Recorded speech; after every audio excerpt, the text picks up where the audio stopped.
নারায়ণগঞ্জের ফতুল্লার রাহাবার এগ্রো প্রতিষ্ঠানের মালিক ইসমাইল হোসেন রতনের সঙ্গে প্রায় ১৫ কোটি টাকার প্রতারণার প্রতিবাদে আজ আদালত চত্বরে মানববন্ধনে নেমেছেন তার পরিবার ও সহকর্মীরা। প্রতারণার অভিযোগে মামলা চলমান থাকা অবস্থায় অভিযুক্তরা ভয়ভীতি ও হুমকি দিয়ে যাচ্ছে, এমন অভিযোগ করেছেন ভুক্তভোগীরা। মানববন্ধনে বক্তারা বলেন, এই সংঘবদ্ধ চক্র শুধু একজন নয়, দেশের বহু ব্যবসায়ীর কোটি কোটি টাকা আত্মসাৎ করেছে। এখন এই ব্যবস্থা না নিলে এমন প্রতারণা আরও বাড়বে।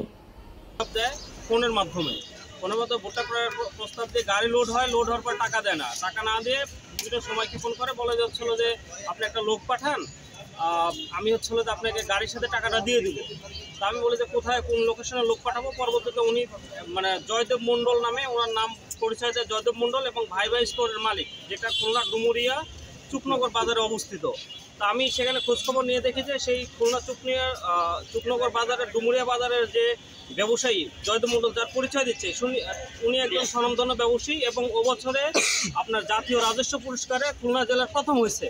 তো ওনার খোঁজখবর নিয়ে আমি ভাবছি যে ভালো ব্যবসায়ী, তখন আমি ওনাকে মালটা দিই ওনার সম্মানে, যে মাল পৌঁছে যাবে, উনি আমাকে টাকা পেমেন্ট করবে। তো পরবর্তীতে পরের দিন যায় এবং পরের দিন আমাকে ব্যাংকে টাকাও দেয়। এভাবে দিতে দিতে আমার সাথে বিশ্বাস অর্জন করে আমি তখন ওনার আর বিস্তারিত নেওয়ার প্রয়োজন বোধ মনে করি নাই, যেহেতু এত বড় একজন ব্যবসায়ী।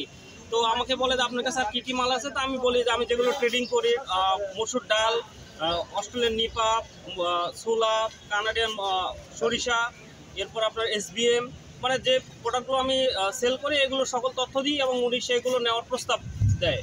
আমি দাম নির্ধারণ করে দিই এবং সেই দামের সাথে বনিবনা হওয়ার পরে দেখা যাচ্ছে উনি আমাকে প্রস্তাব দেয়, তাহলে আমাকে বারে অর্থাৎ আজকে যে রেটে মাল দিব এই পেমেন্টগুলো আমার জন্য 1 সপ্তাহ দেরিতে দিলে যেন আমার জন্য সুবিধা হয়।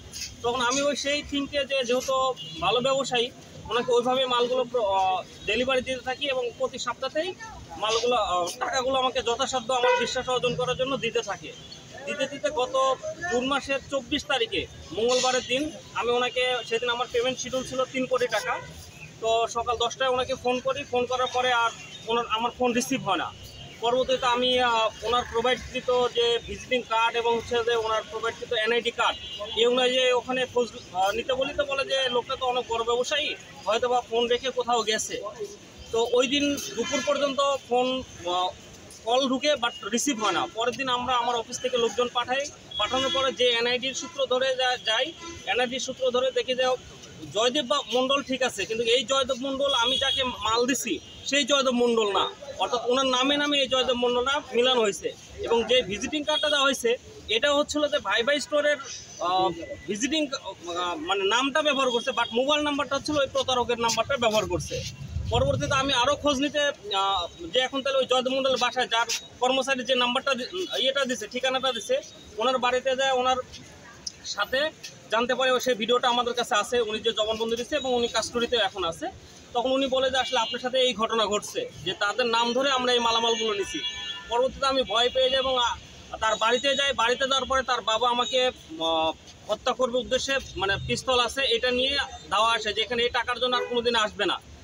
পরে ওখান থেকে আমি থানায় যাই জানতে পারি যে শুধু সাতক্ষীরা সদর থানাতে তার এগেনস্টে 35টা মামলা।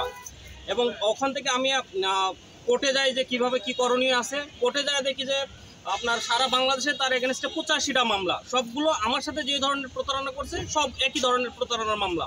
পরবর্তীতে আমি ফতুল্লা থানায় এসে আমার এখানে মামলা রুজু করি এবং এখন সে নারায়ণগঞ্জ জেলখানাতে আছে এবং তার এগেনস্টে জেলখানাতে আছে সম্ভবত বৈষম্য বিরোধী হত্যা মামলার জেলে আছে। ওখান থেকে আজকে আনার কথা ছিল, কি কারণে আনেনি সেটাও আমি বুঝতে পারতেছি না। কোর্ট উঠবে কিছুক্ষণ পরে, সেটা আমি জানতে পারবো। আর এর সাথে যাদেরকে আসামি করা হয়েছে এরা প্রত্যেকে গ্রুপিং, মানে একটা চক্র আর কি। একই মামলায়, যেমন ঘিওরের একটা মামলা আছে, সেম মামলা 5 কোটি টাকার, এই মামলাতে এই 8জন আসামি একসাথেই জড়িত।